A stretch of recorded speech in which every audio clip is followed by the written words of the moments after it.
ప్రభువునందు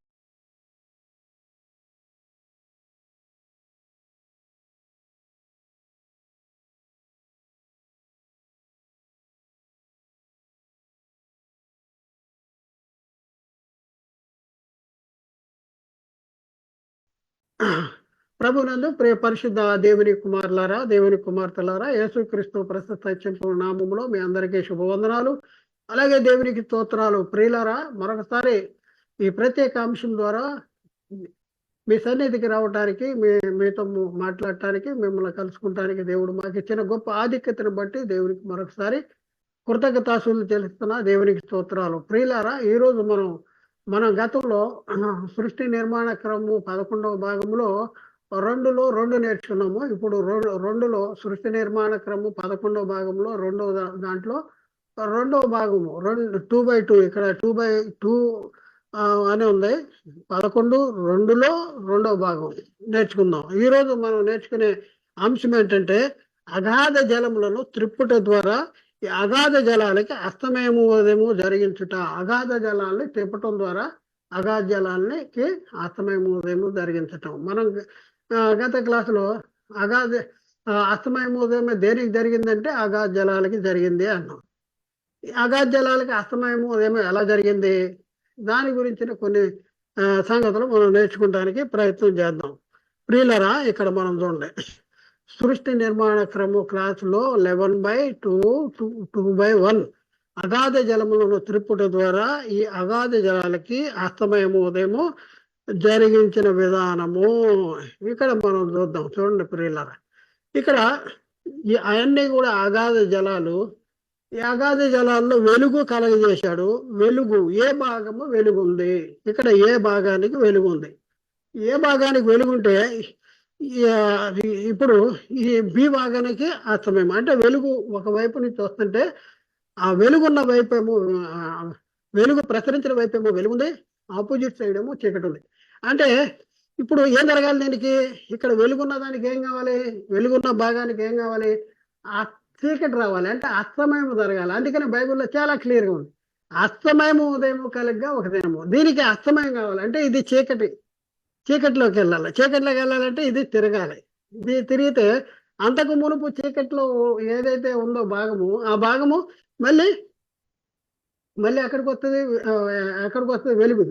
అస్తమయము ఏంటంటే దీనికి ఏ భాగానికి అస్తమయం కావాలి, మళ్ళీ ఏ భాగానికి ఉదయం కావాలి. చూడండి, ఇక్కడ మనం చూస్తే ఏ భాగము వెలుగులో ఉంది, ఏ భాగానికి అస్తమయం కావాలి, ఏ భాగానికి అస్తమయం కావాలి. ఇక్కడ మనం చూడండి, ఇందాక మనం చూస్తే ఏ భాగానికి వెలుగు ఉంది, ఇప్పుడు మనం చూస్తే ఏ భాగానికి చీకటి ఉంది.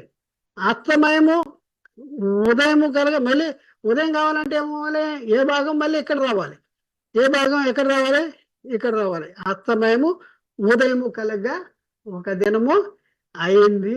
అస్తమయము చూడండి, ఒక దినం ఎలా అయింది, ముందే ఎలా ఉంది, ఫస్ట్ ఎలా ఉంది అంటే వెలుగుంది. ఫస్ట్ ఏముంది, వెలుగుంది. ఏ భాగానికి వెలుగుంది.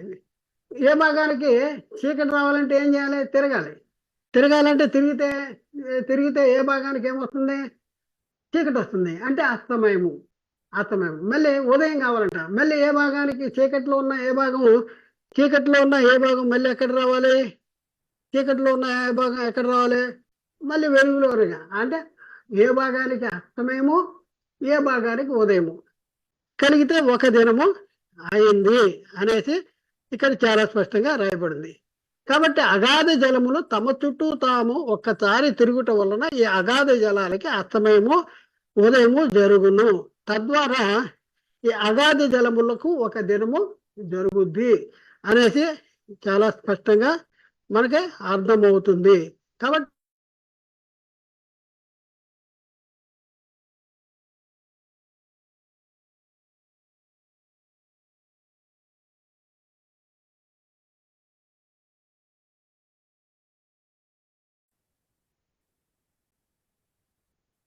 కాబట్టి ప్రియులరా, ఒకసారి ఆలోచించండి. ఇక్కడ మనం పరిశీలన చేస్తే దేవుడు కలగజేసిన ఈ అనంత విశ్వములో ఏవేవి కదులుతున్నాయి, మనకి మనకు తెలుసా ఈ విశ్వంలో కదిలే ఏవేవి కదులుతున్నాయి? ఇందాక మనమేమో దృశ్యమైనవి కదులుతాయి అన్నాం. ఏవేమి నశించిపోతాయి అంటే దృశ్యమైనవి కూడా నశించిపోతాయి. నశించిపోయే కదులుతాయి అన్నాం, నశించిపోయే కనిపిస్తాయి అన్నాం. మరి ఇప్పుడు మనం ఆలోచిస్తే దేవుడు కలిగజేసిన ఈ అనంత విశ్వంలో ఏవేవి కదులుతున్నవి? ఈ కదిలే అన్ని కూడా నశించిపోతాయి. ఈ కదిలే అన్ని కూడా నశించిపోతాయి. కాబట్టి ఏవి కదులుతున్నాయో మనం ఆలోచిస్తే బైబిల్లో వాటి గురించి ఏమైనా రాయబడిందా అంటే భూమి తిరుగుతున్నదంట. భూమి కదులుతుంది, తిరుగుతుంది. సూర్యుడు తిరుగుతున్నాడు, చంద్రుడు తిరుగుతున్నాడు, నక్షత్రములు తిరుగుతున్నవి. టోటల్ గా మనం ఆలోచిస్తే ఈ విశ్వమే తిరుగుతోంది. ఇప్పుడున్న పరిస్థితుల్లో మనం ఏదైతే ఆకాశపు అంచు అని చెప్తున్నామో, ఆకాశపు అంచు ఎలా ఉందంటే మనము లోనుంటే మన చుట్టూ ఇట్లా ఒక గిన్నె బోర్లు ఇచ్చినట్లుగా పైన కింద మరి ఆకాశపు అంచు మన కమ్మి ఉంది. ఈ విశ్వం అంతా కూడా టోటల్ గా ఈ విశ్వం అంతా కూడా తిరుగుతుంది. ఈ విశ్వం తిరుగుతుందా అంటే ఇప్పుడు కూడా తిరుగుతుందంటే అవును, ఇప్పుడు తిరుగుతుంది. ఎందుకు తిరుగుతుందంటే మనం ఇందాకే ఒక ఫార్ములా వేసాం. కనిపించే కదులుతూ ఉంటాయి అన్న, కదులుతూ ఉన్నాయి, నశించిపోతాయి. యేసుక్రీస్తు రెండోసారి వచ్చినప్పుడు ఏమవుతాయి? పంచభూతములు మిక్కుటమైన మహావేడంతో లయమైపోవును, ఆకాశములు గతించిపోవును అంటాడు. పంచభూతములు మిక్కుటమైన మహావేడంతో లయమైపోవును, భూమి దాని మీద ఉన్న కుచ్చాలు కాలిపోతాయి. ఆకాశాలు ఇవన్నీ కూడా మిక్కుటమైన మహావేడంతో లయమైపోతాయి. కాబట్టి ప్రియులారా ఆలోచింది, ఈ విశ్వము తిరుగుతున్నది. టోటల్ గా ఈ విశ్వం తిరుగుతుంది. ఈ విశ్వంలో ఉన్న ప్రతిది కూడా తిరుగుతుంది. కనిపించే ప్రతిది కూడా కదులుతూ ఉంది. ఇప్పుడు మనం భూమి తిరుగుతుందా అనేసి మనం ఆలోచిస్తే అవును, భూమి తిరుగుతుంది అనేసి బైబిల్ చాలా స్పష్టంగా చెప్తుంది.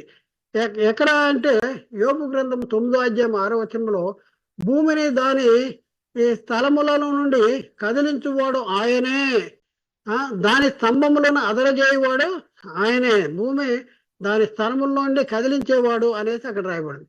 అలాగే మనం ఇందాక హెబ్రీ పత్రిక 12వ అధ్యాయంలో 26, 27 వచనంలో అప్పుడు ఆయన శబ్దము భూమిని చలింపచేసెను, కానీ ఇప్పుడు నేను ఇంకొక మారి భూమిని మాత్రమే కాక ఆకాశములు కూడా కంపింపజేతురు. కదులుతూ ఉన్నాయి. కాబట్టి ప్రియులరా ఒకసారి వాళ్ళది. అలాగే సూర్యుడు కదులుతున్నాడా? సూర్యుడు తిరుగుతున్నాడా అంటే సూర్యుడు కూడా తిరుగుతూ ఉన్నాడు. సూర్యుడు తిరుగుతూ ఉన్నటువంటి పరిస్థితి మనం చూస్తూ ఉన్నాం. తిరుగుతున్నాడు. భూమి ఇక్కడ మనం చూస్తే కీర్తన గ్రంథంలో 119, 1, 2, 3 వచనాల్లో మనం ఆలోచిస్తే ఆకాశములు దేవుని మహిమను వివరించుతున్నవి, అంతరిక్షములు ఆయన చేతి పని వివరించుతున్నవి. పగటికి పగలు, రాత్రికి పగటికి పగలు బోధించుతున్నవి, రాత్రి జ్ఞానము తెలుపుతున్నది. వాటికి భాష లేదు, మాటలు లేవు, వాటికి స్వరము వినబడలేదు అనేసి అక్కడ రాయబడి ఉంది. ఇంకా మనం చూద్దాం 4-5 వచనాల్లో వాటి కొలనూలు భూమి అందంతటా వ్యాపించి ఉన్నది, లోక దిగంతముల వరకు వాటి ప్రకటనలు బయలు వెళుతున్నవి. వాటిలో ఆయన సూర్యునికి గుడారం వేసెను. అతడు అంటే సూర్యుడు తన అంతఃపురములో నుండి బయలుదేరు పెండ్లి కుమారుని వలె ఉన్నాడు. సూర్యుడు పరిగెత్త నుల్లసించినట్లు తన పదమునందు పరిగెత్త నుల్లసించుతున్నాడు. కీర్తన 19:6 అతడు ఆకాశమున ఈ దిక్కు నుండి బయలుదేరి ఆ దిక్కు వరకు దాని చుట్టూ తిరిగి వచ్చుతున్నాడు. అతని వేడిమికి మరుగైనది ఏది కూడా లేదు. అతడు అంటే మనము అతడు అంటే ఎవరో అనేసి మనకు అర్థం కావట్లేదు. అతడంటే ఇక్కడ అతని వేడిమికి మరుగైనది ఏది కూడా లేదు అనేసి అక్కడ రాయబడింది. అలాగే యెహోషువ గ్రంథంలో మనం చూస్తే 10వ అధ్యాయము 12వ వచనము అక్కడ మనం చూస్తే అక్కడ 12, 13, 14 వచనాలు చూద్దాం. యెహోవా ఇశ్రాయేలీయుల ఎదుట అమోరీయుల ఎదుటను అప్పగించిన దినమున యెహోవా ఇశ్రాయేలీయుల ఎదుట అమోరీయులను అప్పగించిన దినమున ఇశ్రాయేలీయులు వినుచుండగా యెహోవాకు ప్రార్థన చేశాడంట. యెహోవాకు ప్రార్థన చేశాడు.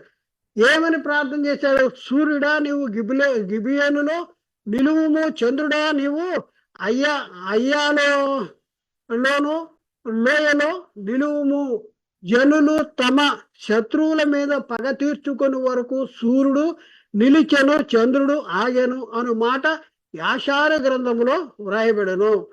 యెహోషువ ప్రార్థన చేస్తే ఏం జరిగిందంట? సూర్యుడు నిలిచాడంట, చంద్రుడు నిలిచాడు అనేసి ఇక్కడ సూర్యుడు నిలిచాను, చంద్రుడు ఆగాను అనేసి ఇక్కడ రాయబడింది. ఇంకా 13, 14 వచనాలు యెహోషువ 10వ అధ్యాయంలో చూద్దాం. సూర్యుడు ఆకాశ మధ్యమున నిలిచి నిలిచి ఇంచుమించు ఒక నాడల్లా అస్తమింప త్వరపడలేదంట. ఒక్క నాడల్లా అస్తమింప త్వరపడలేదు అంటే ఆగిపోయాడు, అక్కడే ఆగిపోయాడు. అస్తమింప త్వరపడలేదు. యెహోవా ఒక నరుని మనమి విని ఆ దినము అంటే దినము దానికి ముందేది జరగలేదు, దాని తరువాత గానే ఉండలేదు. నాడు యెహోవా ఇశ్రాయేలీయుల పక్షమున యుద్ధము చేసెను. ఇంకా ఇంకా చాలా ఉన్నాయి. కీర్తనలో 104:19 ఉన్నాయి. అలాగే కీర్తన 104:22 వచనంలో సూర్యుడు కదులుతున్నాడని ఉంది. ప్రసంగి గ్రంథము 1:5 ఉంది. యోబు గ్రంథము 9:7 ఉంది. అలాగే 2వ రాజులు గ్రంథంలో 20వ అధ్యాయము 1 నుంచి 11 వచనాల్లో ఉంది. తర్వాత తర్వాత ఇవన్నీ కూడా మనం చదువుకుంటే మనకు అర్థమవుతుంది. కాబట్టి ప్రియులరా, చంద్రుడు కూడా కదులుతున్నాడు అనేసి ఉంది. చంద్రుడు కదులుతున్నాడు అనేసి మనం చూసుకున్నాం. యెహోషువ గ్రంథంలో 1 నుంచి 4 చూసుకున్నప్పుడు అక్కడ మనం చూసుకున్నది అంటే చంద్రుడు కదులుతున్నాడు అనే మాటలో మనం ఏం చూసుకున్నామంటే 10వ అధ్యాయము 14వ వచనంలో యెహోవా ఒక నరుని మాట విని ఆ దినము వంటి మరొక దినము గాని దానికి తర్వాతే గాని ఉండలేదు. నాడు యెహోవా ఇశ్రాయేలు పక్షమున, ఇక్కడ 13వ వచనం, సూర్యుడు ఆకాశ మధ్యమున నిలుచు ఆకాశ మధ్యమున నిలిచి ఇంచుమించు ఒక నాడల్లా అస్తమింపలేదు అనేసి అక్కడ రాయబడింది. ఇంకా ముందు చూద్దాం. 12వ వచనములో యెహోవా ఇశ్రాయేలీయుల ఎదుట అమోరీయుల ఎదుట అప్పగించిన దినమున ఇశ్రాయేలీయులు వినుచుండగా యెహోవాకు ప్రార్థన చేసెను. సూర్యుడా నువ్వు గిబియోనులో నిలువుము, చంద్రుడా నువ్వు అయ్యాలోను లోయలో నిలువుము. జనులు తమ శత్రువులను పగ తీర్చుకుని వరకు సూర్యుడు నిలిచెను, చంద్రుడు ఆగెను. అంటే సూర్యుడు నిలిచిపోయాడు, చంద్రుడు కూడా ఆగిపోయాడు అనేసి చాలా స్పష్టంగా, అంటే చంద్రుడు కదులుతున్నాడు, తిరుగుతున్నాడు అనేసి మనకి చాలా స్పష్టంగా అర్థమైంది. మూడోది ఏంటంటే నక్షత్రాలు కూడా కదులుతూ ఉన్నాయి. నక్షత్రాలు ఏం చేస్తూ ఉన్నాయి? కదులుతూ ఉన్నాయి. మరి ఒకసారి ఆలోచించండి, నక్షత్రాలు కదిలిన సందర్భాలు మనకు బైబిల్లో చాలా దగ్గరలో ఉన్నాయి. అయితే మనం చూస్తే దేవుని చిత్తానికి భిన్నంగా నడుచుకునే వారి స్థితిని వర్ణిస్తూ యూదా గారు చుక్కలు మార్గము తప్పి తిరుగుతూ ఉంటాయి అనేసి అక్కడ మార్గము తప్పి తిరిగే చుక్కలు ఉన్నాయంట. మామూలుగా తిరిగే చుక్కలు ఉన్నాయంట, మార్గము తప్పి తిరిగే చుక్కలు కూడా ఉన్నాయంట.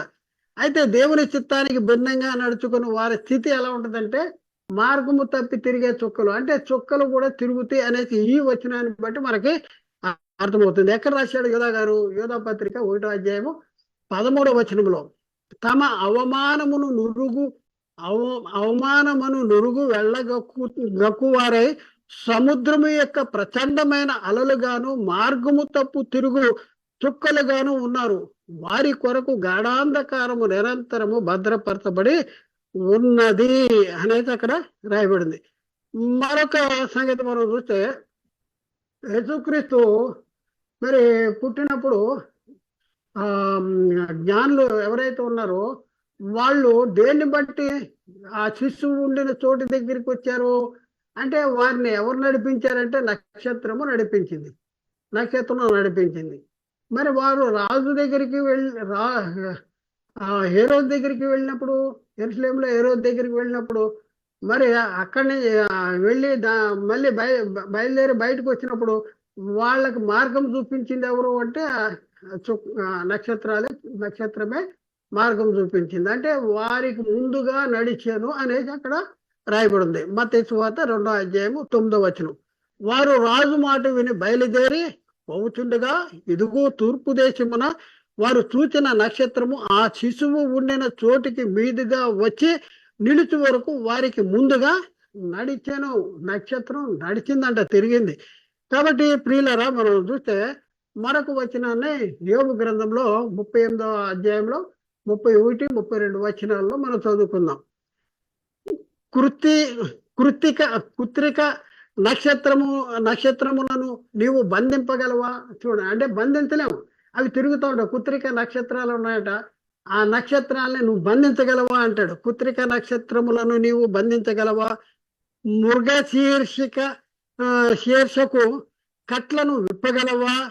వాటి కాలములలో నక్షత్ర రాశులను వచ్చినట్లు చేయగలవా? సప్తర్షి నక్షత్రములను వాటి ఉప నక్షత్రములను నీవు నడిపింపగలవా? నువ్వు నడిపించగలవా అంటే నడిపించలేవు. మనిషి ఏం చేయలేడు. ఏది ప్రకృతి, దేవుడు జరిగించిన ఈ ప్రకృతిలో ఉన్నటువంటి వేటిని కూడా మనం, గాలిని మనం రప్పించలేము, గాలిని ఆపలేము. తుఫాను వస్తుందంటే తుఫాను వస్తుందని తెలుసుకుంటాం, కానీ తుఫాన్ని ఆపే శక్తి మన దగ్గర లేదు. సూర్యుడు ఉదయిస్తూ ఉంటాడు, సూర్యుడు వేడి, ఆ వేడిని మనము మన కాపుదల కోసం మనం ఏదో కృత్రిమంగా మనం సిద్ధపడతాం. ఆ వేడిని మనం సూర్యుని వేడిని తగ్గించలేము. ఇక్కడ అదే చెప్తా ఉన్నాడు. కుత్రిక నక్షత్రమును నీవు బంధింపగలవా అంటే నక్షత్రాలు తిరుగుతూ ఉన్నాయి అనేసి మనకి చాలా చక్కగా అర్థమవుతుంది. కాబట్టి ప్రియులరా, ఒకసారి ఆలోచించేయండి, అర్థం చేసుకోండి. ఇవన్నీ కూడా తిరుగుతూ ఉంటాయి. ఇదేంటి, ఇప్పుడు నేర్చుకున్న భాగం ఏంటంటే, ఇది సృష్టి నిర్మాణ క్రమములో 11వ క్లాసులో రెండవ భాగంలో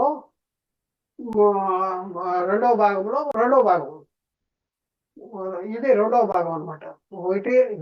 మొదటి భాగం విన్నాం, రెండవ భాగం విన్నాం. ఆ రెండవ భాగంలో ఇది మరొక రెండవ భాగం అనమాట, 2/2. కాబట్టి ప్రియులరా, ఒకసారి అది మరి దేవుడు దినాలను విశ్వానికి దినాలను ఎలా కలిగజేశాడు అంటే, విశ్వానికి దినాలని ఎలా కలిగజేశాడు అంటే, ఈ అగాధ జలాలకి దినములు ఎలా కలిగినాయి అంటే, వెలుగు కలగజేశాడు.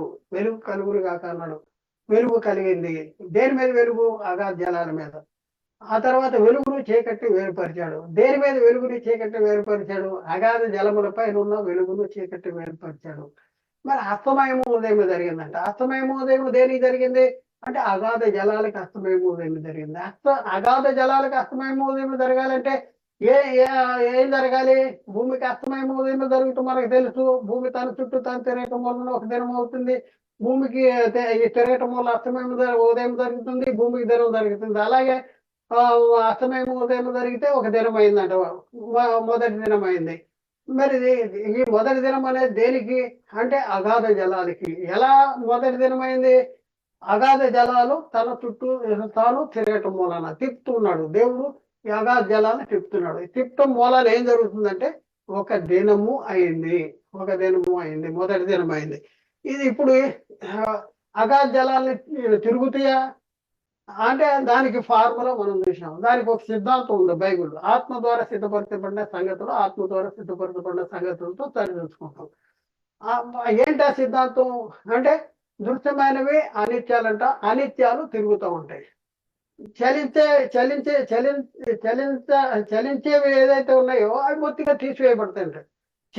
చేయబడినవి చేయబడినవంటే కదిలేయి, తిరిగేయి బొత్తిగా తీసివేయబడి నిమిత్తము అంటాడు. అంటే కదిలేవి బొత్తిగా తీసివేయబడతాయి, మరి దృశ్యమైనవి బొత్తిగా తీసివేయబడతాయి. దృశ్యమైన అనిత్యాలు. కాబట్టి ప్రియులారా, మరి ఎలా కలగజేశాడు అంటే, అగాధ జలాల్ని త్రిప్పటం మూలన కలగజేశాడు. ఆ త్రిప్పిన విధానాన్ని మనం చూసాం. అస్తమయము ఉదయం ఎలా జరుగుద్ది అనేది చూసాం. ఆ తర్వాత మరి ఈ దేవుని సృష్టిలో ఏవేవి తిరుగుతూ ఉన్నాయి, ఏవేవి అనిత్యాలు, ఏవేవి బొత్తిగా తీసివేయబడతాయి అనే దాని గురించి మనం ఇప్పుడు నేర్చుకున్నాం. మనం కనిపించే ప్రతిది కూడా, ఈ విశ్వంలో ఉన్న ప్రతిది కూడా, సూర్యుడు, చంద్రుడు, నక్షత్రాలు, మనం ఉంటున్న భూమి కానీ ఇవన్నీ కూడా బొత్తిగా తీసివేయబడతాయి ఒక కాలంలో. ఇవన్నీ దృశ్యమైనవి. ఇవన్నీ కూడా తిరుగుతూ ఉన్నాయి. ఇప్పుడు భూమి తిరుగుతుంది మనకు తెలుసు, సూర్యుడు తిరుగుతున్నాడు అనేది చూసాం, చంద్రుడు తిరుగుతున్నాడు, నక్షత్రాలు తిరుగుతున్నాయి. ఈ విశ్వంలో ఉన్న ప్రతి పదార్థం కూడా కదలిక కలిగి ఉంది. ఈ విశ్వమే కదులుతూ ఉంది, ఈ విశ్వము కదులుతూ ఉంది. కాబట్టి ప్రియులారా ఒకసారి ఆలోచించండి.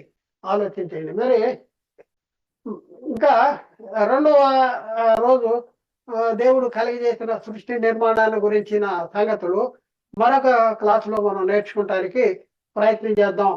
మరి ఇంతవరకు మీకు అర్థమైందని నేను అనుకుంటున్నా.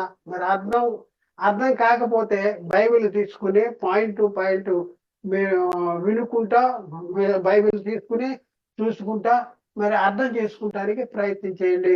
మరి దేవుడు మాట్లాడిన ప్రతి మాట ప్రతి ఒక్క హృదయంలో నీరుగట్టి ఫలింపు చేయనుగాక. ఆమేన్. అందరికీ వందనాలు, దేవునికి స్తోత్రాలు.